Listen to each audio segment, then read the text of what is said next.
안녕하십니까, 박정호입니다.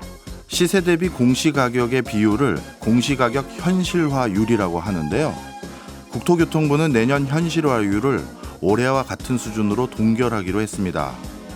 사실 이미 작년에 2020년 수준으로 되돌렸기 때문에 2년 연속 시세 반영률을 고정하는 건데요. 왜 이런 결정을 내렸는지 알아보고요. 금융당국에서 이자 장사에서 번 돈의 일정 부분을 기여금으로 내라고 은행권을 압박하고 있습니다. 은행권에서는 기여금을 내느냐 그에 상응하는 상생금융안을 내놓느냐 선택의 기로에 놓여 있는 상황입니다. 누구나 인정하는 대가들의 투자 노하우는 한 번쯤 공부해 볼 필요가 있겠죠. 워렌 버핏이 어떻게 코카콜라 투자에 성공할 수 있었는지 투자 노하우까지 오늘 배워보겠습니다. 11월 21일 화요일 박정호의 손에 잡히는 경제 플러스 광고 듣고 시작합니다. 오늘 막 들어온 경제 뉴스를 따끈따끈하게 전해드리는 갓 잡은 경제 시간입니다. 오늘 처음 오신 이데일리의 신수정 기자, 그리고 어제도 나오셨죠? 한국경제TV의 신인규 기자와 함께합니다. 어서 오세요. 안녕하세요. 예, 신수정 기자님 오늘 처음 오셨잖아요. 신고식 하셔야죠. 네, 안녕하세요. 신수정 기자입니다. MBC 라디오에서 만나게 돼 무척 반갑습니다. 경제 뉴스를 보다 쉽고 심도 있게 전달할 테니까 많이 응원해 주세요. 야, 좋습니다. 자, 먼저 오늘 첫 소식은 신인규 기자님이 가져오셨네요. 네. 요즘 사실 금리 높아서 서민들이 진짜 눈살이 장난이 아니게 찌푸러지는 상황이거든요. 그런 상황에서 은행권은 이자 장사로 너무 많은 돈을 벌어서 뭐 성과급 잔치했다 이런 소리 들려서 허탈했던 적도 있을 겁니다. 그래서 그런지 여기에 대한 대안으로 소위 횡재세가 논의하고 있나 봐요.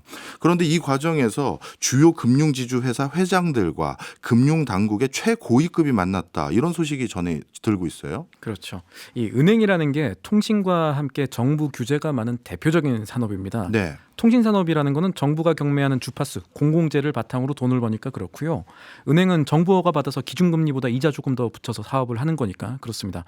정부 입김이 많이 들어갈 수밖에 없는 곳이라는 얘기를 드리는 거고, 그래서 관련 규제도 굉장히 많아서 신규 사업자가 대신에 금융업에 새로 진출하거나 새로운 서비스 내놓기도 굉장히 어렵습니다. 네. 미국 같은 경우는 시중에 상업은행만 4,000개 브랜드가 넘는데 이게 지점을 말하는 게 아니잖아요. 아니죠. 그렇죠. 예, 거기 보면 뭐 더 퍼스트 리퍼블릭, 퍼스트 뱅크, 뭐 퍼스트 붙은 것만 해도 막 10몇 개 있고요. 뭐 그렇습니다. 예. 어쨌든 그래서 정치권이나 정부 당국의 목소리나 요구 이런 것들에 이 우리나라는 조금 얼마 안 되는 은행들이 개수가 좀 적은 은행들이 신경을 많이 쓸 수밖에 없는데 예. 이번에 금융권과 정부 당국 최고위권 만남 살펴보면 정부가 은행에게 생각보다 자세한 가이드라인을 주고 지원안을 만들라 이런 압박을 한 것이라는 분석이 나옵니다. 네. 정부가 생각보다 자세한 가이드라인을 줬다. 이건 무슨 얘기예요? 기자들이 취재를 할 때요, 이 예. 모든 자리에 끝까지 남아서 회담 내용 다 듣고 이렇지는 못합니다. 예. 이 비공개로 진행되는 부분이 있고 뭐 그렇게 한데, 그래서 취재가 허용된 시간 동안 진행되는 모두 발언을 통해서 정부가 이 당국자의 말을 통해서 공개적으로 전하고 싶은 메시지를 좀 정제된 언어로 내놓는 경우가 있습니다. 예. 그래서 김주연 금융위원회 위원장이 어떤 말했는지 좀 살펴보면요. 고금리를 부담하고 있는 자영업자, 소상공인 등의 절박한 상황을 고려해서 이 부분이 중요합니다. 금융회사의 건전성을 해치지 않는 최대한의 범위 내에서 코로나 종료 이후 높아진 금리 부담의 일정 수준을 직접적으로 낮춰줄 수 있는, 체감할 수 있는 방안을 강구해달라 이런 발언이 있었는데 네. 여기서 우선 당국이 사실상 정해놓은 지원 대상과 지원 방법이 있다는 점을 읽을 수가 있겠습니다. 아, 이 말은 지원 대상과 지원 방법을 이미 얘기가 다 됐다라는 그런 얘기나 다름없네요. 그렇죠. 어떤 구체적인 내용이 있었나요? 이 앞선 발언 다시 한번 살펴보면 정부가 보고 있는 지원 대상이라는 거는 결국 전세 대출 걱정하는 저 같은 직장인 분들이 아니고요. 예. 당국이 콕 집어서 밝힌 소상공인과 자영업자 이런 분들로 지금 한정이 되는 겁니다. 예. 주요 은행 계열 카드사들이나 저축은행들이 내놓는 대출 상품 뭐 제목들 보면은 사장님 대출, 개인 사업자 대출, 탄탄대로 뭐 사업자 대출 이런 것들 이용하시는 분들 은행이 사정을 좀 봐주라는 거죠. 예. 뭐 실제로 봤더니 모 은행이 운영하는 사업자 대출 상품은 금리가 연 13.8% 정도 했고요. 주요 금융지주 계열 카드사가 내놓는 이 개인 사업자 대출은 최대 금리가 연 19.9% 정도 되는 것도 있었거든요. 네. 1,000만 원 빌리면 내년에 이자만 199만 원 내는 겁니다. 네. 또 발언 계속 살펴보면 코로나 종료 이후에 높아진 금리 부담의 일정 수준을 내고 있는 소상공인들은 기존의 대출을 갚고 있는 분들이지 않겠습니까? 그러니까 금융위원장의 발언이라는 거는 신규 대출자만 금리 낮출 생각하지 말고 기존의 대출자들까지 포함해서 은행이 지원안을 좀 내놓으라 이런 주문이라고 볼 수가 있겠고요. 네. 그래서 발언 가는데 금리 부담의 일정 수준을 직접적으로 낮춰줄 수 있는 뭐 그런 것들은 주요 은행이 대출 한도 늘리는 간접 지원 같은 거 하지 말고 결국 대출 상품 금리 깎으라는 얘기입니다. 이게 비밀리에 회담이긴 하지만 분명 아주 명시적으로 그렇죠. 어떤 거 해라라고 지시 아닌 지시한 것 같은 느낌이 확 드네요. 맞습니다. 그런데 이런 상품 이용하시는 분도 계실 거예요. 이렇게 시중은행에서 자체적으로 만든 금융상품도 있겠지만 정부에서 내놓는 정책금융상품이라고 하는 것들 있지 않습니까? 그렇죠. 대표적으로 소상공인 정책자금 같은 게 여기에 해당될 텐데 이런 것들은 은행들이 알아서 금리 낮출 수는 없잖아요. 맞습니다. 그 부분이 좀 중요한데 그래서 이제 조금씩 기사가 뭐 몇 시간 뭐 1시간 전에 나오는 부분들 같은 경우에 예. 이자 페이백 혹은 이자 캐시백이라고 하는 것들 예전에 뭐 하나은행이 미리 좀 도입했던 것들이 있었는데 소상공인 분들이 이미 낸 이자를 좀 돌려주는 방안이 확대 시행될 거라는 얘기도 나옵니다. 요거 좀 알아봤더니 확정은 아니고 금융지주사들이 고민을 지금 하고 있는 내용 가운데 하나인데 이 부분도 지켜봐야겠죠. 네. 지금까지 뉴스 나온 이야기를 종합해 보니까 금융권 지원안이 어느 정도 규모로 나올까 하는 전망도 이미 발언들에 좀 들어가 있을 것 같아요. 그렇습니다. 그래서 이미 좀 짐작을 하고 계시는 분들도 많고 기사도 네. 그런 식으로 나오는 겁니다. 여기에 대해서는 금융위원장이 간담회 이후에 이제 기자 브리핑을 통해서 직접적인 힌트를 또 줬습니다. 여기서 횡재세라는 단어가 나옵니다. 김 위원장이 최근에 논의되는 횡재세 관련 법안을 보면 국민이 요구하는 수준이 어느 정도인지 좀 감안을 할 거라고 생각한다라고 이야기까지 했습니다. 아, 많은 힌트가 들어가네요. 굉장히 많은 힌트가 들어갔죠. 그러니까 횡재세가 요즘 국회에서 처리 기다리고 있는 서민진흥기금 그거 얘기하는 거죠? 맞습니다. 이 민병덕 의원 같은 분들이 이제 하는 것들인데 예. 은행권이 최근 5년 동안 평균적으로 본 순이자 수익보다 NII보다 120% 정도 더 벌면 그 초과한 금액의 40%까지는 기여금 명목으로 정부가 좀 거둘 수 있도록 하는 게 이 골자고요. 만약에 법이 원안대로 통과가 되면 은행에서 상생 기여금 쪽으로 내놔야 되는 돈이 반올림 해가지고 2조 원에 육박할 거다 이런 점이 이미 알려져 있습니다. 그러니까 정부로서는 은행들한테 아니 법이 정해져서 횡재세 내는 것보다 비슷한 규모의 조 단위 금액을 자발적으로 내는 게 여러모로 모양새도 그렇고 좋지 않겠느냐. 네. 이런 뉘앙스가 앞선 발언들에 담겨 있는 거죠. 근데 네. 이거 뒤집어 보면 은행들이 상생금융안을 어떻게 내놓느냐에 따라서 횡재세 법안의 통과 여부도 좀 달라질 수 있는 것 같은 뉘앙스도 한번 살펴보셔야겠습니다. 그렇군요. 그리고 또 요거는 좀 다른 얘기인데 이번 이슈 알아보면서 은행에서 일하는 분들 좀 취재하고 말씀 들어보면 뭐 정부가 기여금 걷고 할 수 있고 또 거기까지는 은행의 업의 특성상 이해가 또 아예 안 되는 부분은 아닌데 횡재세라는 그 이름이 붙었을 때 그런 법안들이 그런 단어로 나올 때 좀 마음이 묘화됩니다. 네. 어쨌든 직원들이 열심히 일했는데 요거를 횡재라고 표현하면 주요 금융지주에만 한 10만 명 가까이 되는 은행원분들 아무 일도 안 한 것 같은 허탈한 마음이 좀 든다는 거죠. 다들 예. 힘내셨으면 좋겠고요. 어쨌든 아무래도 은행 쪽에서는 횡재세 대신에 상생금융 쪽으로 논의가 진행되기를 좀 바라는 모습입니다. 네. 횡재세 이야기는 국회에서 본격적으로 논의가 되면 다시 한번 또 다뤄봐 주시고요. 이런 지적도 일각에선 있습니다. 우리나라 금융지주 회사들의 주요 지분을 가진 그 주주들은 대부분 외국인들인데 그렇죠. 이렇게 뭐 상생금융이니 횡재세니 이런 논의가 일어나면 결국 이익의 상당 부분이 다시 어떻게 보면 공익에 귀속되는데 그러면 외국인 주주 다 떠나는 거 아니냐 이런 지적에 대해서는 어떻게 평가하고 있나요?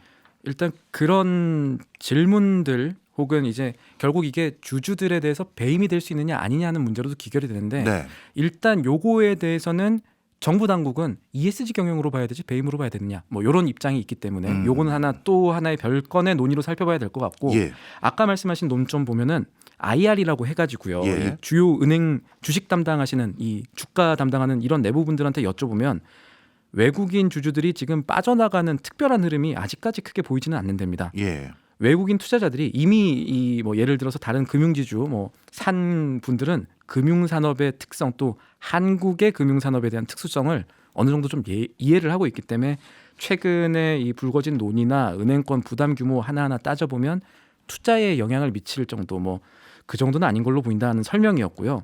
주요 외국인 주주들로부터 우려가 담긴 질의를 받거나 한 곳은 제가 여쭤본 그 가운데는 없었어요. 물론 이거는 제가 기자 신분으로 물어본 거라 좀 조심스러운 상황에서 나온 대답일 수는 있는데 실제로 외국인 소진율이나 뭐 지분율 요거 살펴봐도 큰 변화가 없긴 했다는 점도 살펴볼 부분이자 요거는 앞으로 논의들이 진행될 때 또 변화가 있으면 지켜볼 부분이 될 수가 있겠습니다. 알겠습니다. 이번에는 다음 소식으로 넘어가 보겠습니다. 신수정 기자님, 공시가격의 시세를 반영하는 걸 공시가격 현실화율이라고 한다라고 제가 오프닝 때 말을 했는데요. 내년에도 올해와 같은 수준으로 동결한다고요? 네, 정부가 2024년 부동산 공시가격에 적용할 현실화율을 올해와 동일하게 동결했습니다. 이건 문재인 정부가 수립한 공시가격 현실화 계획 수립 이전인 2020년 수준인데요. 공동주택은 69%, 단독주택은 53.6%, 토지는 65.5%입니다. 예, 공시가격은 사실 많은 분들이 아시지만 공시가격 현실화율은 아는 분이 많지 않을 수도 있거든요. 이건 뭘까요? 네, 먼저 공시가격에 대해 설명드려야 될 것 같은데요. 부동산 공시가격은 아파트와 단독주택, 토지 등 부동산 자산을 매년 1월 1일을 기준으로 감정평가를 거쳐 정하는 평가 가격입니다. 네. 재산세와 종합부동산세, 건강보험료 등 각종 부담금을 부과하는 기준이 돼서 아주 중요한 지표입니다. 공시가격 현실화율은 공시가격이 시세를 얼마만큼 반영하는지를 나타내는 지표입니다. 만약 시세 10억짜리 주택의 공시가격이 7억 원으로 평가됐다면 현실화율은 70%인 거죠. 예, 이 공시가격이 사실 조세라든가 각종 부담금 내는데 기준으로 사용되는 그 기준으로 삼는 게 60개가 넘더라고요. 제가 기억하기로. 그래서 이 공시가격이 무엇보다 중요한데 그런데 이 공시가격이 왜 실제 시가와 차이가 나는 건가요?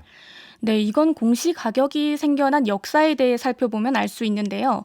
공시가격은 1989년 도입된 것으로 여러 부처에서 기준으로 삼는 지가체계를 개선하기 위해 마련된 제도입니다. 예. 당시 지가체계는 건설부의 기준지가, 내무부의 시가표준액, 국세청의 기준시가 등 서로 다른 가격 체계로 나뉘어져 있었는데요. 일반 국민들이 세금을 예측하기도 너무 어렵고 복잡하기도 해서 정부가 일종의 표준 가격으로 공시가격을 정한 겁니다. 저도 기억납니다. 부처마다 다른 기준으로 이걸 책정하다 보니까 조세 저항도 심하고 그래서 이걸 통일화시킨 거죠. 네, 공시가격 도입으로 토지의 세율과 세액을 결정하는 기준을 통일했지만 지가가 오른 것이 반영되지 못했습니다. 2018년 이전엔 공시가격에 시세가 반영되지 않았기 때문입니다. 시가를 반영한 이후에도 부동산의 종류와 지역, 거래 빈도 등에 따라 특징이 달라져 공시가격과 시가의 차이가 벌어졌습니다. 네. 근데 원래 공시가격 현실화하겠다는 계획안이 결국 공시가격과 시세를 맞추겠다. 저는 이런 걸로 받아들였거든요. 아닌가요? 네, 맞습니다. 앞서 문재인 정부는 최장 2035년까지 공시가격 현실화율을 시세의 90%까지 올리는 로드맵을 내놨었습니다. 현실과 동떨어진 공시가격 때문에 비싼 부동산을 보유한 사람에게 제대로 된 과세가 되지 않는다는 지적이 있었거든요. 네. 이에 공시가격을 실거래가와 거의 비슷하게 맞춰 과세하겠다는 계획이었습니다. 그런데 이번에 나온 얘기를 보니까 갑자기 원점에서 재검토하겠다는 것 같은데요. 네, 토지가표를 현실과 맞추겠다는 계획은 이상적이었지만 부동산 가격이 요동치는 것에 따라 가다 보니 중요한 지표가 크게 움직이는 부작용이 나타나고 있기 때문입니다. 예. 특히 2021년 집값이 갑자기 크게 뛰면서 공시가격도 덩달아 올랐고 세부담이 과도하다는 목소리가 잇따랐습니다. 실제 주택분 재산세는 2019년 5조 1천억 원에서 2022년 6조 7천억 원으로 크게 늘었습니다.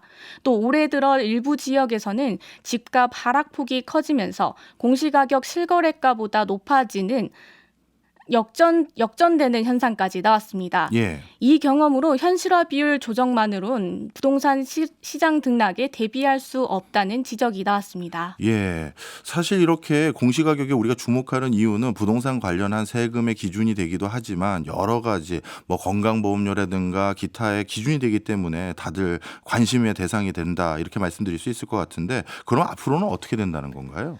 네, 원래 윤석열 정부는 올 하반기에 2024년 2024년 이후 적용할 현실화율 로드맵 개편안을 발표하겠다고 했는데 원점 재검토라는 원론적인 입장 외엔 아직 구체적인 대안을 내놓지 않았습니다. 예. 내년 1월 연구 용역을 실시하고 결과에 따라 하반기에 개편안을 발표한다는 입장이어서 조금 더 지켜봐야 할 것 같습니다. 예, 많은 분들이 최근 부동산이 너무 뜨거우기 때문에 공시가격이 오르는 것만 걱정했는데 혹시나 요즘은 부동산 시세가 자꾸 떨어지는 지역도 많잖아요. 다시 논의가 되는 과정에서 나에게 적용됐던 공시가격 자체가 다시 낮아지는 경우, 그런 경우도 있죠. 네, 물론 있습니다. 공시가격은 부동산 공시법에 따라 적정 가격으로 산정되는데요. 여기서 적정 가격은 통상적 시장에서 정상적인 거래로서 성립 가능성이 가장 높다고 인정되는 가격을 말합니다. 만약 그 지역의 부동산 가격이 떨어진 상태여서 계속 유지돼 거래가 된다면 떨어진 가격이 적정 가격으로 인정돼 공시가격이 낮아질 수 있습니다. 내년 현실화율은 동결되니 자연스럽게 보유세도 동반 하락할 수 있습니다. 네, 공시가격도 중요한 기준점이 되기 때문에 어떻게든 효율적인 적용이 필요하긴 하지만 또 한 가지는 한 번도 거래가 최근에 안 된 토지나 주택도 많아서 어떻게 보면 신뢰도에 대해서도 상당히 문제가 많은데 그 부분도 이참에 반드시 보완이 됐으면 하는 바람입니다. 다음 소식은 다시 신인규 기자에게 부탁을 좀 드릴게요. 원달러 환율이 요즘 계속 하락하는 추세인 것 같습니다. 그나마 좀 다행인 것 같은데 오늘뿐만 아니라 최근에 원달러 환율이 계속 내려가는 추세, 이건 왜 그런가요? 이 원달러 환율이 하락한다는 말부터 일단 짚고 넘어갈게요. 이게 네. 주어가 사실 두 개 있어서 헷갈리시는 분들이 꽤 있거든요. 저도 처음엔 그랬는데 쉽게 말하면 원달러 환율이 떨어진다는 거는 우리나라의 원화 가치가 오른다든지 아니면은 미국의 달러와의 가치가 떨어진다는 얘기거든요. 최근에 원달러 환율 흐름에 구조적인 변동 요인이 있느냐 이렇게 여쭤보신다면 있습니다. 예. 그리고 그 구조적 요인 변화는 우리나라라기보다는 미국 쪽에 조금 더 지분이 있다고 보시면 되겠습니다. 그 얘기는 달리 말하면 달러화 가치가 조금 떨어지고 있는 구조적인 요인이 있다, 이런 얘기네요. 그렇습니다. 이 달러화 가치가 2개월 만에 최저치를 찍었습니다. 어떤 거 보시면 되냐면 달러 인덱스라는 게 있습니다. 이 주요국 통화 대비해서 달러화 가치가 상대적으로 얼마나 높으냐 요거 보여주는 지표인데 현재는 103선 초반 수준입니다. 제가 보니까 어제보다 더 내려가고 있는 건데 아마 내일 아침에 환율 시장, 우리나라 시장 시작하면 원달러 환율 하락 출발 이런 기사가 나올 가능성이 매우 높은 상황입니다. 현재 103선 수준이라고 달러 인덱스 제가 말씀드렸잖아요. 근데 네. 요거 이번 달 초만 해도 106.88선까지 올라갔던 겁니다. 계속해서 달러 인덱스가 하락한다는 얘기는 달러 가치가 이달 초를 기점으로 해서 계속 떨어지고 있다, 그렇다는 얘기잖아요. 그렇죠. 이게 요인들 좀 더 살펴보면 예. 신용평가사 무디스가 예상이 없던 일을 하나 하기는 했습니다. 뭔가요? 유럽 국가 가운데 이탈리아, 포르투갈 뭐 이런 나라들 신용 전망을 높여 잡으면서 유로화 가치가 그럼 상대적으로 올라가거든요. 예. 그런 외부 변수도 조금 있겠지만요. 본질적으로 화폐 가치가 강하려면 그 나라 경제가 강해야겠죠. 혹은 뭐 강할 거라는 신뢰가 있어야 되는데 최근에 나오는 지표들 보면요. 미국의 경기 둔화 우려 예상보다 커지고 있습니다. 현지 시간 11월 3일이었어요. 이때 나온 이 미국의 고용 보고서, 이 해외 주식 하시는 분들을 살펴보는 건데 요거 예상보다 좀 나쁘게 고용도 예상보다 적었고 실업률도 3.9%로 올라간 보고서가 나온 거 기점으로 예. 지표들이 한 방향으로 예상보다 미국의 경기가 나쁘다 이런 쪽으로 흐르고 있습니다. 네. 최신 데이터인 미국의 이 선행 지수, 경기 선행 지수 리딩 인디케이터 보면은 한 달 전보다 0.8% 하락했거든요. 예. 요거 시장의 예상보다 조금 더 나쁘게 나왔는데 이 지표를 만드는 데가 미국의 컨퍼런스 보드라는 데예요. 여기서 예. 어떤 얘기를 했냐면 이번에 나온 숫자대로라면 미국은 짧은 경기 침체가 올 것이라고 또다시 경고를 했고 미국의 내년 실질 경제 성장률은 0.8%에 그칠 것이다. 이렇게 얘기를 하기도 했습니다. 네, 생각보다 미국 경제가 급격히 나빠지고 있는 추세이긴 합니다. 그런 상황에서 미국의 경기가 생각보다 빨리 나빠지니까 쉽게 말해 그것이 달러화 가치가 떨어지는데 반영됐다, 이 얘기네요. 그렇습니다. 그리고 그 부분에서 또 하나 살펴볼 게 있습니다. 네. 정부가 돈줄을 죄는 정책, 그러니까 긴축 정책을 완화하면 시장에 돈이 더 풀리는 만큼 화폐 가치도 조금 내려간다고 볼 수가 있겠죠. 원론적으로.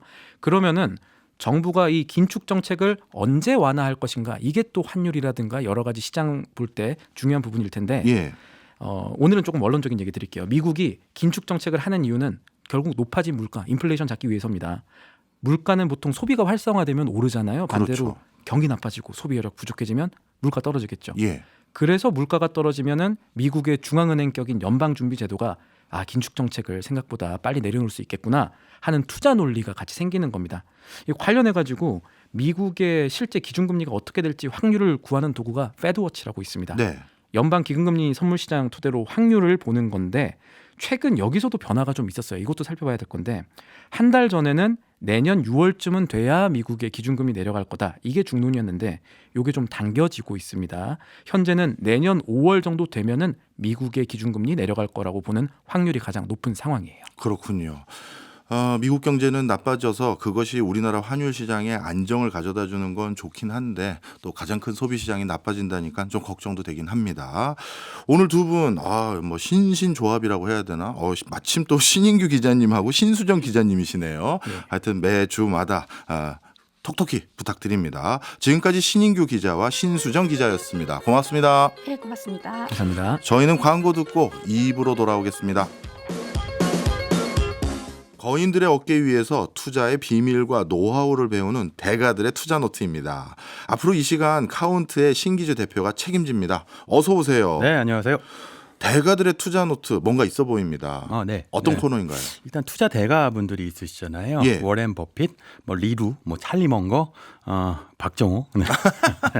너무 뿌듯하다. 이런 예. 이런 말이라도. 대가분들이 계십니다. 이런 대가분들이 어떤 기업에 투자했잖아요. 예. 그 기업을 왜 그때 어떻게 투자했는지 이거 보고 배우면 네. 그러면 우리 투자에 도움이 되겠다라는 해서 준비한 코너입니다. 너무 좋습니다. 사실 이 대가들의 공통점이요. 장이 좋을 때만 장을 쳐다보는 사람들이 아니잖아요. 맞아요. 네. 요즘과 같이 어찌 보면 혹한기에도 뭔가 기회를 찾아내서 지속적인 성과를 내는 분들이 바로 대가들인데 맞아요. 그 비법과 노하우를 배운다니 저도 기대가 됩니다.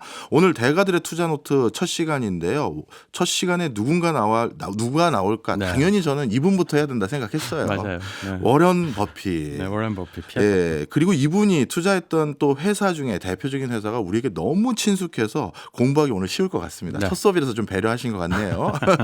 코카콜라. 예. 네. 코카콜라 워런 버핏 투자는 너무 유명한데요. 디테일을 뜯어보면요. 워런 버핏 투자의 시작은 여기서부터 시작됐다고 할 수 있어요. 이렇게 뜯어보면 배울 게 많이 있습니다. 일단 88년부터요. 94년 동안 6년 동안 투자했거든요. 그러니까 평당가가 3.24달러쯤 되는데 그때 투자한 그 돈이 우리 돈으로 환산하면 한 1조 7천억 원쯤 돼요. 이 정도면 그냥 투자 안 하시고 쉬셔도 되는 거 아닌가 몰라. 아니 워런 버핏 분은 이제 할아버님은 투자가 인생의 업이고 즐거움이잖아요. 그렇죠. 그러니까 소설책 보듯이 기업의 연례 보고서 애뉴얼 리포트라고 하죠. 그걸 봐요. 소설책처럼 재밌대요. 예. 가능한가? 근데 이것 때문에 코카콜라에 투자를 한 건데 88년도에 코카콜라 주가가 2달러였거든요. 예. 2023년 제가 지금 방송 들어오기 직전에 봤더니 60달러 조금 안 돼요. 60달러라고 치면 35년 동안 30배 상승한 겁니다. 주가 자체만 놓고 보면. 네. 근데 어쨌든 이 가치를 환산하면요. 버핏이 투자한 거는 지금 가치로는 212억 1,600만 달러인데 이게 27조 3천억 원이 됐으니까 그러니까 주가 수익률이 2,300%입니다. 23배. 어마어마하네요. 아니 저도 콜라 마실 줄 알거든요. 저는 왜 이런 타이밍을 못 볼까요? 그러니까 이걸 어떻게 봤는지가 오늘 주제일 수 있는데요. 예. 그러니까 배당까지 고려했던 투자였어요. 예. 그러니까 지금까지 이제 그 버핏의 투자 포트폴리오는 그 버크셔 해서웨이라고 하는 투자 회사를 봐야 되잖아요. 예. 지금까지 비중이 8%를 35년 동안 유지하고 있는데 이렇게 장기 보유를 하고 있는 이유는 사실 주식이라는 게 오르면 팔아야지 인마이 포켓이잖아요. 그렇죠. 그런데 안 팔았어요. 그러면 사실 버핏은 주식 가치가 23배 올랐어도 사실은 현금화는 못했다라고 생각할 수도 있지만 예. 그게 아니라 배당을 받은 거예요. 그 코카콜라의 배당 성향은 아시겠지만 굉장히 높은데요. 네. 사실 알아보니까 2023년 3분기 분기마다 배당하는데 배당 성향이 73%였습니다. 야, 우리나라에서 이런 숫자 볼 수가 없는데. 그런데요. 2021년 2분기에는요. 예. 100%였어요. 100%요? 그냥 번 돈 다 그냥 주주들한테 돌려줬어요. 와. 배당 성향 어마어마하죠. 그러면 이제 버핏이 이만큼 갖고 있으니까 배당을 얼마나 받냐면 연간 8,700억 원 정도 받습니다. 예. 그러면 이제 초당 21달러 번대요. 1초당 코카콜라만으로. 우리는 초당 코카콜라를 한 잔씩 마실 텐데 근데 버핏은 이것도 돈을 버는 거고요. 이렇게 따지면 35년 동안 버핏이 배당금으로 번 돈이 27조 원이 됩니다. 네. 그럼 아까 잠깐 이제 코카콜라 지분 가치가 올라간 게 27조 원이거든요. 그러니까 지분 가치로 27조 원, 배당으로 27조 원. 딱딱 맞춰갖고 벌었어요. 아, 그렇네요. 지분 가치 상승으로도 번 돈과 배당 수익으로 번 돈이 거의 비슷하네요. 왜 그 요즘 코카콜라 광고 모델이 뉴진스 분들이 있잖아요. 예. 코카콜라 맛있다 노래 불러요. 네. 버핏한테는 코카콜라 짭짤하다. 네. 단짠 예. 일 겁니다. 얼마나 잘했어요. 그래가지고 버핏의 취미가 있대요. 네. 뭐냐면 시간만 나면 내가 코카콜라로 얼마 벌었는지 계산하는 게 즐거움이래요. 이야, 우리가 버핏에 투자해서 한 가지 비법을 하나 또는 중요한 노하우를 하나 알게 되네요. 한국 증시는 사실 배당을 잘 안 하거든요. 네. 그런데 미국 증시는 이렇게 아까 몇 년도였죠? 배당 100% 했던 시점이 2021년 2분기가 100%더라고요. 예, 그러니까요. 그러니 앞으로 미국 증시에 투자할 때는 우리나라 증시에 투자했던 어떤 그런 선입견만 가지고 주가가 올라가는 것만 쳐다볼 게 아니라 배당 얼마나 주는지도 꼭 봐야 되는 중요한 맞아요. 시사점이네요. 네, 정확하게 말씀하셨고요. 그런데 이제 여기서 또 궁금한 게 있습니다. 투자는 타이밍이잖아요. 맞아요. 네. 버핏은 왜 그때 하필 코카콜라에 투자했을까요? 이 코카콜라를 보고 있었던 거는요. 85년부터니까 굉장히 오래됐더라고요. 근데 버핏은 그러니까 코카콜라의 경영진에 대한 동태를 예. 따져보면 거의 15년 이상 보고 있었습니다. 그러니까 코카콜라는요. 원래는 그 로버트 우드러프라고 하는 인물이 60년 동안 경영했거든요. 예. 우리 60년 동안. 그래서 이분의 별명이 미스터 코카콜라였어요. 음. 근데 이게 26년부터 81년까지 경영하다가 그러니까 그렇게 하게 되니까 코카콜라의 경영 방식 자체가 사실 좀 올드하게 될 수밖에 없었겠죠. 예. 그런데 나중에 로베르토 고에주에타라고 하는 쿠바 출신의 경영진으로 바뀝니다. 그 1981년도 얘기인데 이분이 지금의 코카콜라의 어떤 전성기를 만들어냈다고 평가받는 CEO예요. 네. 그러니까 워렌 버핏은 로버트 우드워프 회장이 이 회사를 이끌 때는 투자 생각이 없었어요. 사람을 본 거죠. 네. 그리고 고에주에타가 오니까 이때서야 투자 타이밍을 보기 시작합니다. 예. 일단 그 로버트 우드워프가 만든 건요. 그러니까 우리가 알고 있는 건 올림픽 마케팅 하잖아요. 예. 코카콜라. 또 하나는 산타 마케팅도 하고요. 알죠. 그리고 전쟁 마케팅. 2차 세계대전 때 코카콜라 들고 나가갖고 전 세계화 시킨 것도 예. 우드러프예요. 그러니까 누가 보기에는 우드러프 회장의 경영 방식은 너무 괜찮은 것 같아 보여요. 하지만 버핏이 보기에는 네. 사실은 문어발식 경영을 하는 인물이었던 거죠. 그러니까 핵심적인 그 자산에 투자를 하는 게 아니라 말하자면 코카콜라는 경쟁이 치열하니까 그러니까 말하자면 와인이라거나 새우라던가 뭐 아니면 뭐 심지어 컬럼비아 영화사도 인수합니다. 이런 식의 경영을 하니까 버핏 입장에서 보면 버핏이 가장 싫어하는 게 뭐냐면 본업에 충실하지 않고 그러니까 근거 없는 기준으로 회사 사업을 확장하는 거예요. 예. 이런 걸 굉장히 싫어하는데 코카콜라는 80년대 전까지만 해도 그런 회사였던 거죠. 코카콜라라는 제품 자체의 매력은 알고 있었지만 그러나 경영진을 판단했을 때 실적이 호전될 가능성이 낮다고 봤던 겁니다. 네. 이게 사실은 가장 중요한 거고요. 예. 그런데 결국은 코카콜라 입장에서 보면 어떤 생각을 했냐면 펩시하고 시장 점유율 경쟁을 하고 있으니까 우리 시장은 이제는 콜라는 마시만큼 다 마시지 않았어? 예. 그러니까 이렇게 되면 점유율 경쟁을 해야 돼. 이게 보통 왜 ROI가 낮잖아요. 예. 비용 대비 성장성이 낮은 시장으로. 그러니까 코카콜라 스스로 콜라 시장이 레드오션이 됐다고 봤는데 네. 반면에 버핏은 코카콜라는 아직도 성장 가능성이 높다고 보고 있었던 거예요. 근데 그거를 실현시켜줄 경영진이 나올 때까지 기다렸는데 그게 고이주에타 회장이었던 거죠. 네. 이 이야기를 말씀드리면 그 연례 보고서를 버핏은 무슨 소설 보듯이 본다고 말씀드렸잖아요. 그렇다면서요. 1981년도에 예. 코카콜라의 연례 보고서 표지가 있었는데 예. 더스틴 호프만이라는 그 유명한 배우였어요. 예. 왜냐? 콜라는 모르겠고요. 우리는 컬럼비아 영화사 인수했어요. 이런 회사는 투자 안 한다. 굉장히 중요한 원칙이죠. 말하자면 업에 충실하고 본업에서 경쟁력 있는 회사에 투자해야 장기적 투자 수익을 얻을 수 있다. 네. 그런데 86년이 되면 어떻게 바뀌냐면요. 연례보고서 표지가 세계 지도 위에 콜라 캔이 3개 올려져 있어요. 네. 이게 무슨 얘기냐? 코카콜라가 글로벌 진출을 하겠다고 하는 거죠. 아니 표지가 그렇게 중요한 의미들이 담겨 있는지 몰랐네요. 버핏이 이걸 직접 얘기한 거예요. 어. 내가 어디서 힌트를 얻었느냐. 아. 뭐 사실 보통 얘기할 때 버핏이니까 남들이 모르는 비밀 정보가 있을 것이다라고 생각하는데 그게 아니라 나 연례 보고서 봤더니 표지가 바뀌었더라. 아 이제 코카콜라 그 매수할 때가 됐다라고 판단했다. 이 얘기를 직접 합니다. 결국 레드오션으로 분류할 수 있는 콜라 시장이 해외 시장에 진출을 이제 적극적으로 한다니 이제 더 이상 레드오션이 아니겠구나 생각한 거군요. 그렇죠. 그러니까 정확하게는 경영진이 정신 차렸구나. 아, 인 거죠. 예. 고에주에타라는 인물에 대한 어떤 신뢰가 있었던 거고요.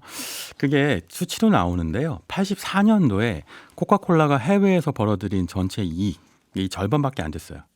전체 수익의 절반이 해외였던 네. 거죠. 근데 87년도 불과 3년 만에 4분의 3이 해외 수익이 된 거예요. 근데 엄청 이게 늘었네. 끝이 아니다. 예. 인 거죠. 앞으로 더 늘어날 것이다. 인 거예요. 이 예를 들면요. 원래는 펩시하고 경쟁하면서 필리핀 시장을 뺏겼었거든요. 예. 근데 이 고이주에타 회장이 오면서 필리핀 시장을 되찾습니다. 그렇게 되찾은 시장이 필리핀, 이집트, 브라질, 타이완, 중국, 인도네시아, 벨기에, 네덜란드, 영국, 한국까지 있어요. 아. 그러니까 이게 쉽게 얘기하면 그 중동 지역하고요, 아시아 태평양 지역을 다 코카콜라가 장악하기 시작한 거죠. 당연히 돈을 많이 벌게 되고요. 예. 이때 그 고이주에타 회장이 했던 얘기가 유명한 게 있는데요. 우리는 그 펩시하고 싸우는 거 아니에요. 우리의 경쟁자는 물이에요. 우리의 시장 점유율 뭐 보통 왜 임원들이 우리 시장 점유율 너무 포화해요. 그러니까 하는 예. 얘기가 우리는 스토머크라고 하죠. 네. 위의 시장 점유율을 놓고 싸웁니다. 아. 완전 개념이 다른 거죠. 소화기관 위에 우리 콜라가 더 많이 들어가야 된다 그 얘기군요. 맞아요. 네. 고이주에타 회장은 쿠바 난민 출신인데요. 예. 해외의 시각으로 코카콜라 보니까 미국인들의 시각하고는 다르게 보는 거죠. 쿠바에서는 아직도 코카콜라가 모자라. 네. 더 공급해달라고 얘기해. 근데 미국 사람들만 포화라고 얘기한다. 이건 착각이라고 보는 거예요. 아니 쿠바 난민 출신인데 무슨 콜라 경영에 무슨 전문성이 있으셨나요? 원래 이분이요, 그 쿠바에서 사탕수수 밭하는 설탕 농장 아드님이었대요. 예. 그래갖고 그러니까 달달한 음료나 설탕 이런 거에는 특화되어 있는 인물이고 심지어 예일대에서 화학공학 나와갖고 코카콜라 입사했거든요. 예. 그러니까 이런 분야에는 아주 특화된 인물이었습니다. 예. 중요한 건 워렌 버핏이 고이주에타의 이런 특성들을 다 알고 있었다는 거예요. 그래갖고 경영이 딱 바뀌니까. 그러니까 다른 투자자들은 60년 미스터 코카콜라가 쫓겨나면 코카콜라 주가가 떨어질 거라고 봤지만 정반대로 사고했고 그게 맞아 떨어진 거죠. 네, 경영진의 경영 스타일을 아는 게 또 투자의 중요한 맥락이었다라는 점인데 그런 것들을 어떻게 보면 경영진의 자서전이라든가 이런 걸 꼭 읽어서 아는 것이 아니라 이런 신생 경영자도 어떻게 보면 연례 보고서의 표지를 통해서 맞아요. 그 사람의 네. 비전이 뭔지 생각이 뭔지 엿볼 수 있다. 이런 거군요. 예, 또 마지막 얘기해 주시죠. 사실 그 다음에 중요한 건 언제 사느냐잖아요. 네. 사실 워렌 버핏이 좀 무서운 점은요. 진작에 살 수 있었을 거예요. 일단 예를 들면 해외 매출이 증가하고 있다는 건 그건 워렌 버핏이 아니어도 알 수 있었거든요. 예. 그러니까 모든 투자자들이 앞다퉈서 코카콜라 주식을 삽니다. 예. 뭐가 문제냐면 너무 비싸게 사는 거예요. 음. 버핏한테는 좋은 기업을 낮은 가격에 사야지 되는 거지 아무리 좋은 기업이어도 높은 가격에 사면 나쁜 투자가 되는 거죠. 그게 우리 송경제 지론이거든요. 주가는 싸게 사야 된다. 그렇죠. 싸게 사는 게 싸게 살려면 가장 중요한 건 기다려야 하는 거예요. 예. 워렌 버핏이 남긴 유명한 말씀하신 유명한 얘기가 있는데 저 굉장히 좋아하는 얘기인데 주식시장은 성급한 사람한테서 네. 인내심 있는 사람한테로 돈이 흘러가도록 설계되어 있는 시장이다. 너무 멋진 격언이네요. 네, 여기서도 딱 바로 나오는데요. 예. 85년도부터 코카콜라 살려고 기다려요. 네. 안 삽니다. 3년 동안 워렌 버핏은요.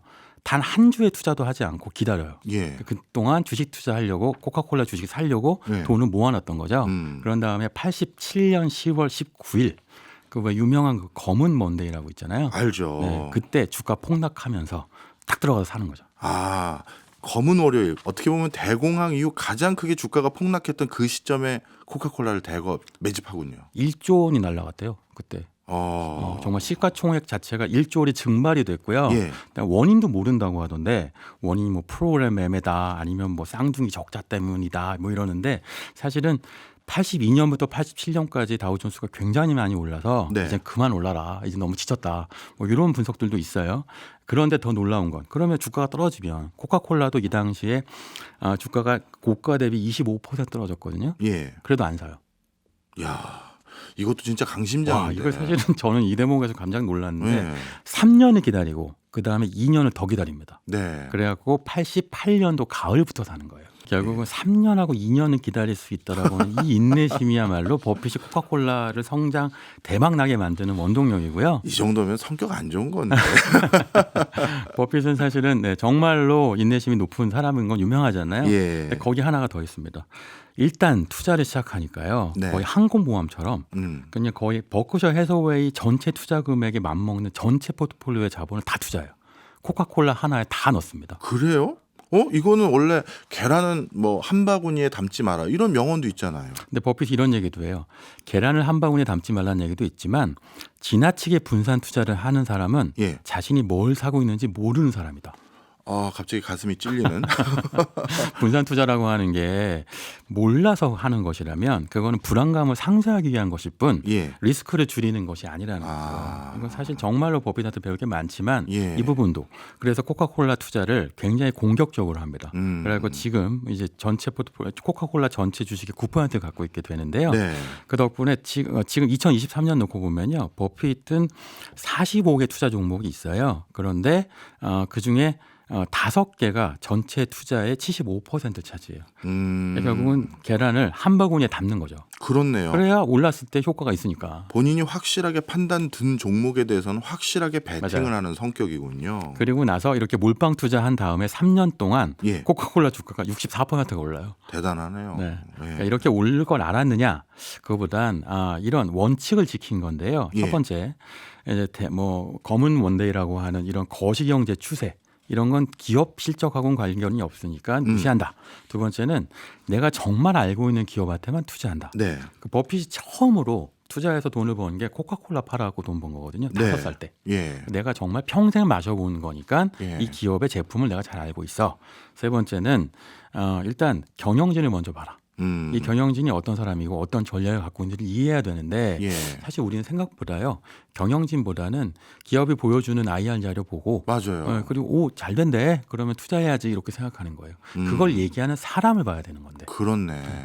생각해 보면 요즘 신기술과 관련된 여러 테마주들이 많다 보니까 2차 전지가 어떻다, 양극재가 어떻다, 전기자동차 뭐 HBM 뭐 이런 반도체 맞아요. 신조어도 막 네. 나오는데 그걸 보는 게 중요한 게 아니라 그걸 어떻게 할지에 대한 그 경영자를 봐라. 이것도 굉장히 중요한 시사점인 것 같습니다. 그리고 생각해 보니까 그 워렌 버핏은 정말 계란을 한 바구니에 더 담는 듯한 느낌을 제가 받는 게요. 네. 좀 전에 설명 주셨을 때 코카콜라 주가가 3년 만에 60% 가까이 상승했다고 했잖아요. 네. 그러면 코카콜라에 투자한 버크셔 해서웨이 주가도 똑같이 오를 테니 이건 정말 한 바구니에 다 담은 셈이네요. 꼭 먹고 알 먹고 네. 알을 한 바구니에 담고 네. 이런 거죠. 자, 그리고 워렌 버핏이 이제 코카콜라 이제 매도해서 네. 돈 수익 챙긴 다음에 그 다음에 코카콜라는 계속 승승장구했나요? 네, 그 다음에는 코카콜라는 컬럼비아 영어사 매각하고요. 네. 소니한테 팔고 그리고 운도 따라줘요. 음. 89년도에 베를린 장벽이 무너지잖아요. 예. 그러면 아시아 태평양 지역 다음에 동구권도 코카콜라 시대가 되는 거죠. 예. 시장이 넓어져요. 그래서 90년대 승승장구를 하는데 예. 97년도에 아까 말씀드린 고이주에타 CEO가 폐암으로 사망합니다. 그 다음에 펩시한테 역전을 당하는데요. 네. 왜냐하면 시대 흐름이 그때부터 웰빙 시대였거든요. 왜 우리 음. 그런 얘기 들어봤어요. 코카콜라 몸에 안 좋아. 맞아요. 콜라 마시면 뭐 안 좋아. 위에 뭐가 안 좋아. 예. 이런 얘기가 나오기 시작하면서 펩시가 콜라 대신에 콜라 이외의 모든 거에선 콜라 이기겠다 이렇게 얘기하는 겁니다. 예. 근데 그 과정에서 버핏이 실수를 해요. 어떤 거요? 말하자면 퀘이커라고 하는 가장 핵심되는 퀘이커 오츠라고 하는 음료 회사가 있었거든요. 예. 이걸 2000년에 인수할까 말까 고민하는데 버핏은 니네 예전에 그 콜롬비아 영화사 인수하고 막 포트폴리오 확장하고 그랬다가 망할 뻔했잖아. 예. 나는 반대. 그래갖고 그 회사를 펩시가 가져가는데 이 퀘이커 호주 처음 듣는데요? 이게 말하자면 게토레이 회사예요. 아, 게토레이. 네. 건강음료 시장으로 시장 트렌드가 넘어가는 거였거든요. 예. 근데 그때 버핏은 왜 콜라가 몸에 나빠? 나는 지금 내 몸의 4분의 1은 다 코카콜라야. 나 5살 때부터 콜라 마셨는데 아직도 건강해. 건강음료 웰빙 트렌드 이해 못해. 라고 했다가 펩시한테 역전을 당하게 돼요. 그래갖고 코카콜라하고 펩시가 이제 비등하게 되거든요. 그래서 2006년도에 코카콜라 이사회에서는 물러납니다. 아, 나는 이 시대 트렌드는 모르겠어. 그러고 나서 그 다음에 선택하는 투자처가 한창 기다렸다가 2008년 금융위기 이후에 뭐 투자한지 아시죠? 뭐예요? 애플에 투자하잖아요. 아, 지금 포트폴리오가 1등은 애플인 거죠. 예. 그래도 워렌 버핏이 지금까지 코카콜라 주식은 보유하고 있나요? 그럼요. 버크셔 해서웨이 전체 포트폴리오의 8%고요. 그리고 코카콜라 전체 지분의 9% 갖고 있고요. 예. 여전히 강력한 영향력을 발휘하고 있고 이 배당금으로 애플 산 거죠. 그렇군요. 그러면 이 코카콜라, 애플 이런 워렌 버핏의 투자 방식을 쭉 보니까 일단 본인이 그 기업 제품도 소비를 해서 직접 알아야 되고 그리고 그 제품을 만드는 회사의 CEO뿐만 아니라 어떻게 보면 본인이 지금 사는 시점인지 나중에 사는 게 더 좋은지 이런 것까지 다 면밀히 본 정말 투자의 삼박자가 다 확인된 투자였네요. 네. 그리고 코카콜라 투자는 버핏 스타일로 완성했는데요. 그 이전에는요. 나쁜 기업을 샀어요. 네. 그리고 경영진 막 갈아치우고 좋은 기업으로 만드는 요즘 지금 행동주의 펀드 같은 방식이었거든요. 근데 코카콜라 때부터 어떻게 하냐면 좋은 기업을 예. 좋은 가격에 사는 노력을 하기 시작해요. 버핏의 스타일이 코카콜라 때부터 바뀌기 시작하고요. 그게 무슨 얘기냐면 상식적인 투자를 하게 시작하는 거죠. 예. 공격적인 투자에서. 예. 그게 애플이고 코카콜라고. 그런 관련을 해서 버핏의 어떤 투자의 어떤 매우 중요한 전기가 된 회사이기도 합니다. 근데 지금 말씀도 근데 굉장히 중요한 시사점이 있는 것 같아요. 잠시 말씀드리면 예를 들어서 안 좋은 회사가 경영진이 바뀌고 경영 기법이 바뀐다라는 게 그게 꼭 성공한다는 보장이 없잖아요. 맞아요. 네. 본인이 적극적으로 시간과 노력 써서 경영진 바꿔라, 경영 기법 바꿔라라고 한다고 해서 그 시간에 차라리 좋은 기업을 하나 더 발굴하는 게 낫지. 그냥 그 기업이 다시 바람직하게 바뀔 것을 노력을 투여한다. 이것도 굉장히 중요한 시사점인 것 같은데요. 이전에 버핏은요. 요즘으로 치면 하드 캐리를 하는 거예요. 예. 기업들을. 그렇네요. 그래갖고 역사를 잡고 끌고 가는 거. 그런 예. 회사가 버크셔 회사였고 네. 그 코카콜라는 고의주의 타락하는 좋은 CEO가 왔어. 타이밍도 좋아. 기다릴게. 네. 그리고 좋은 결과가 나올 때 공격적으로 투자할게라고 하는 아주 상식적인 투자를 해서 성공한 케이스고요. 예. 그게 애플도 마찬가지였는데 이런 일화가 있어요. 그러니까 상식적인 투자가 아닌 걸 싫어하는 게 그 말하자면 버핏 누나도 예. 87년 검은 월요일 때 망했거든요. 예. 근데 이 돈을 안 갚아줘요. 예? 왜? 상식적인 투자를 하지 않고 공격적인 옵션 투자를 했다고 친 누나 돈 이 빚을 안 갚아줍니다. 야. 버핏은 상식에 기반한 투자가 아니면 매우 싫어하고요. 예. 그리고 그 버핏의 친구가 이런 얘기를 했는데 예. 찰리 먼거 있죠. 예, 우리 예. 다룰 것 같은데요. 버크셔의 주총에서 코카콜라 같은 것도 없어요. 우리 알려주세요라고 하니까 그런 투자 가족한테 평생 부자로 만들어주신 투자인데 인생에 한 번 있지 두 번 있겠어요? 야, 명언의 덩어리입니다. 신기주 대표 덕분에 내일부터 제 계좌가 달라질 것 같습니다. 지금까지 신기주 대표였습니다. 고맙습니다. 네, 고맙습니다. 지금 듣고 계신 곡은 비비의 하늘 땅 별 땅입니다. 오늘 오프닝에서 부동산의 가치평가의 기준인 공시가격의 기준이 바뀔 거다 이런 말씀을 드렸죠. 부동산에 이만한 노래가 없더라고요. 그래서 모처럼 선곡해봤습니다. 박정호의 손에 잡히는 경제 플러스는 내일 저녁 8시 5분에 다시 찾아오겠습니다. 고맙습니다.